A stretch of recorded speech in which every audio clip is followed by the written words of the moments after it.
Typhoon Bavi has left a trail of catastrophic destruction across Guam and the Commonwealth of the Northern Mariana Islands, CNMI, after tearing through the region on Monday, July 6, 2026, packing ferocious winds of up to 180 miles per hour, 290 kilometers per hour. The Category 5 equivalent storm made a direct hit on the island of Rota, downing key utility systems, shattering residential homes, and triggering severe flash flooding. Emergency response teams, federal agencies, and local governments are struggling to assess the full extent of a humanitarian crisis unfolding in the Western Pacific after Super Typhoon Bavi slammed into the U.S. island territories of Guam and the Commonwealth of the Northern Mariana Islands, CNMI. Moving with terrifying speed and fueled by historically warm sea surface temperatures, the Category 5 equivalent monster brought structural destruction, island-wide blackouts, and record-breaking rainfall to a region that was already reeling from a previous climate disaster earlier this year. The worst of the impact was felt on the small island of Rota, located roughly 40 miles northeast of Guam, where the eye of the super typhoon made direct landfall on Monday morning. Local officials have described the aftermath as apocalyptic, with every aspect of the island's infrastructure suffering severe or total damage. Meanwhile, the larger islands of Guam, Saipan, and Tinian remain crippled by secondary storm surges, widespread power outages, and collapsed communication networks. According to data verified by the Joint Typhoon Warning Center, JTWC, and the National Weather Service, NWS, Guam, Super Typhoon Bavi underwent explosive intensification just before reaching the Mariana Islands. In a span of less than 18 hours, Bavi transformed from a disorganized tropical system into a tight, violently spinning super typhoon. Peak sustained winds 175 to 180 miles per hour, 280 to 290 kilometers per hour, with gusts exceeding 200 miles per hour. Central pressure dropped rapidly as the storm completed an eyewall replacement cycle right before hitting the islands. The slow-moving outer bands dumped over 20 inches, 51 centimeters, of rain in mountainous sectors. Meteorologists note that a strong, ongoing El Niño event supercharged the ocean's surface temperatures, transferring unprecedented thermal energy into the storm's core. The speed at which Bavi intensified left communities with a razor-thin window to prepare, said Brandon Aydlett, a senior meteorologist with the NWS. By the time the eyewall stabilized, it possessed the destructive potential of an EF4 tornado scaled over an entire island ecosystem. It is easily one of the most violent storms recorded in this quadrant of the Pacific. The eye of Super Typhoon Bavi crossed directly over Rota at approximately 8 a.m. local time on Monday. The island's 1,500 residents were subjected to the absolute maximum force of the storm. Minutes before landfall, the NWS issued a rare, urgent social media broadcast. Treat these imminent extreme winds as if a tornado was approaching and move immediately to an interior room or shelter now. For those who survived the onslaught, the experience was harrowing. Hundreds of residents watched as concrete buildings shook violently, roofs were peeled back like paper, and windows shattered inward from flying debris. Aubrey Hokog, a spokesperson for Rota's local government administration, spoke via a brief, static-heavy satellite connection on Tuesday evening. We have gone through massive storms before, including Typhoon Mawar in 2023 and Sinlaku just 2 months ago, but none of them compared to Bavi, Hokog stated. The majority of our homes, even reinforced concrete structures, have been compromised. Nearly every resident is dealing with catastrophic indoor flooding, mudslides, or total structural failure. Rota is currently uninhabitable in terms of basic public services.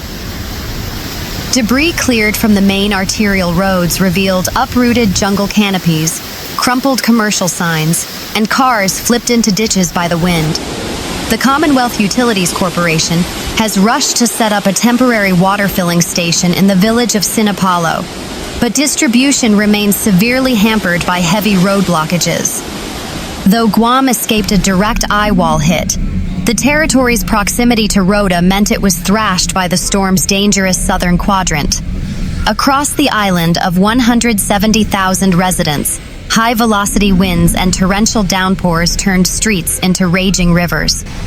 The Guam Power Authority, GPA, reported that the island's transmission grid suffered severe damage. High-voltage lines snapped across central districts, plunging the capital city of Hagåtña and tourist hubs like Tumon into total darkness. Accompanying the power grid failure, the Guam Waterworks Authority, GWA, reported a near-total shutdown of the northern water wells due to a lack of power, forcing critical hospitals and emergency services to rely entirely on diesel generators. The human cost of the back-to-back storm seasons is exemplified by small business owners. Pinky Cubicub, 55, who owns a local eatery in Hagåtña, spent over $500 on plywood just to board up her storefront before the storm. "I cannot afford to lose so many days of operation. It hurts," Cubicub shared bluntly.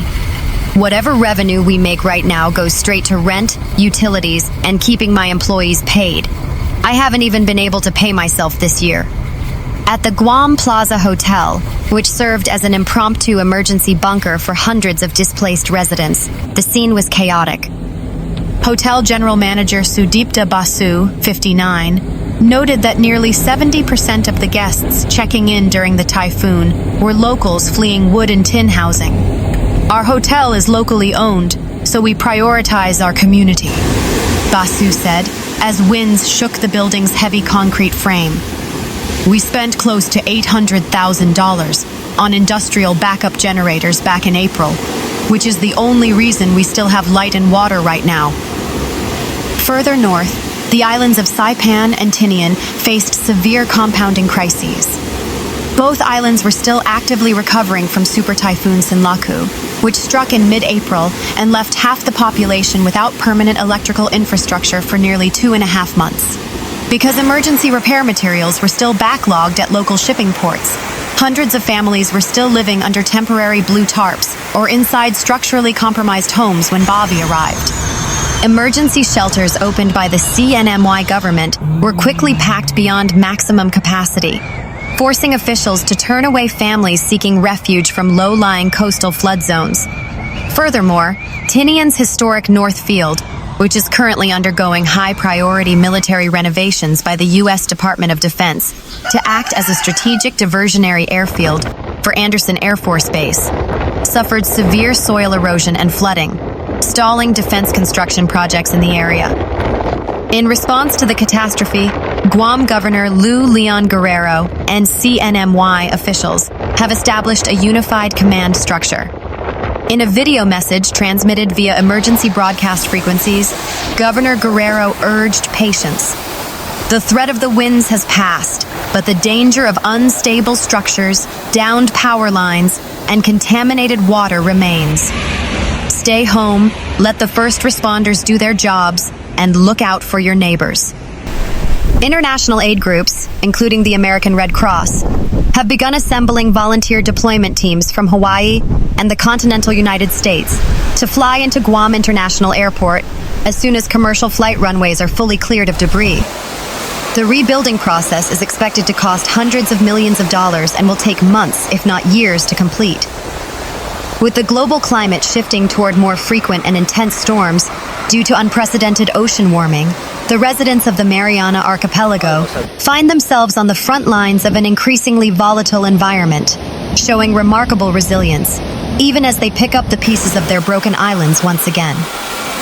Meanwhile, the Port of Saipan reopened to commercial traffic and cargo operations without waterway restrictions at 9 a.m. local time, July 8th, after the captain of the port reset the area to port heavy weather condition whiskey, Coast Guard spokesperson Lieutenant Sara Muir told Military.com. The other ports of the Marianas remain closed to commercial traffic until these checks are complete, Muir said. "We know that is hard on commerce and on our island communities. We are moving as fast as safety allows, one assessment at a time, because getting it right is what prevents longer delays down the road." Operators must still coordinate with the Commonwealth Ports Authority, U.S. Coast Guard forces, Micronesia/Sector Guam, said Tuesday that the ports of the Marianas remain under Port Heavy Weather Condition Zulu, meaning they were closed to commercial traffic until crews completed post-storm assessments and resolved safety issues. The port closures affected a region that is central to the U.S. military's posture in the Pacific. Guam is home to Naval Base Guam, Andersen Air Force Base, and other major military facilities, while the surrounding maritime routes support military operations, commercial shipping, and local supply chains across the island territory and the Commonwealth of the Northern Mariana Islands. Military.com reached out to the Coast Guard and Navy Region Guam for additional comment about the port closures and whether they have affected military logistics, fuel delivery, commissary supply chains, or other base support operations. No responses were received before publication. The National Weather Service in Tinian, Guam, had a high surf warning in effect until 4 p.m. Thursday for Guam, Rota, Tinian, and Saipan, with dangerously large breaking waves that could reach up to 20 feet before decreasing to 10 to 15 feet. The warning was especially focused on west and south-facing shores. A coastal flood advisory was also in effect until 6 a.m. Wednesday, while a hazardous sea warning for Marianas coastal waters remained in effect until 5 a.m. Thursday. Seas were forecast at 16 to 20 feet, conditions the Coast Guard said could capsize or damage vessels. The Coast Guard urged residents and mariners to stay out of the water and away from jetties, piers, docks, and other waterfront infrastructure. Breaking waves can sweep people into dangerous seas, the service warned. Mariners were also asked to delay non-essential operations until seas subside. The Coast Guard said anyone in maritime distress should dial for help immediately on VHF Channel 16 or call 911. Social media should not be used to report emergencies, the service said, noting that widespread VHF outages continue, and some distress calls may need to be relayed through partner agencies or other mariners. The service also cautioned the public about Invest 97W, a weather disturbance circulating on weather apps and social media. The National Weather Service Guam said the system is not a typhoon, is not expected to develop in the coming days, and may never develop at all. Officials urged residents to focus on water safety, recovery, and official weather updates as crews continue working to reopen the region's ports.